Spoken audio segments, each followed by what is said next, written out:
अब कुछ खबरें खेल के मैदान से। पाकिस्तान सुपर लीग सीजन 9 की 8वें मैच में कोयटा ग्लैडिएटर्स ने इस्लामाबाद यूनाइटेड को 3 विकेटों से शिकस्त दे दी। लाहौर के कज़ाफ़ी स्टेडियम में होने वाले PSL सीजन 9 की 8वें मैच में कोयटा ग्लैडिएटर्स ने टॉस जीतकर पहले फील्डिंग का फैसला किया। इस्लामाबाद यूनाइटेड ने पहले खेलते हुए मुकर्रर 20 ओवर्स में 9 विकेटों के नुकसान पर 138 रन बनाए।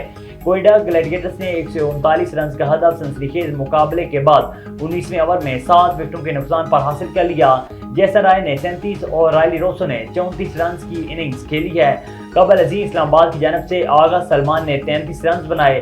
एलेक्स हेज ने 21, फहीम अशरफ और कोलन मिरो ने 20-20 रन बनाए हैं।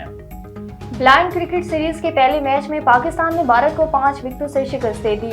मुत्तहिदा अरब अमारात में खेली जाने वाली ब्लाइंड क्रिकेट सीरीज के पहले मैच में भारत ने पहले खेलते हुए मुकर्रर 20 ओवर्स में 6 विकेटों के नुकसान पर 212 रन बनाए। पाकिस्तान ने 213 रन का हदफ 19.2 ओवर्स में 5 विकेटों के नुकसान पर हासिल कर लिया। कौमी quiz Awaisullah Munir Asian snooker championship के फाइनल में पहुंच गए। कतर के शहर दो में होने वाली एशियन स्नूकर चैंपियनशिप के सेमीफाइनल में कौमी क्विज अवैसुल्लाह मुनीर ने ईरानी क्विज को शिकस्त देकर फाइनल तक रसाई हासिल कर ली। अवैस ने पहला फ्रेम 57-36 के स्कोर से जीता, ताहम दूसरे फ्रेम में आमिर सरकोश ने शानदार कमबैक किया और अवैस को एक गेंद भी पोर्ट न करने दी।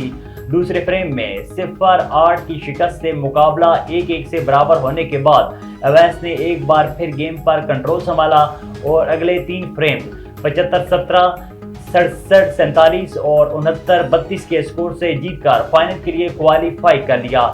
राउंड ऑफ 16 में अवैस मुनीर ने भारत के साबिक आलमी चैंपियन पेंगिस एडवाणी को 4-2 से शिकस्त दी थी।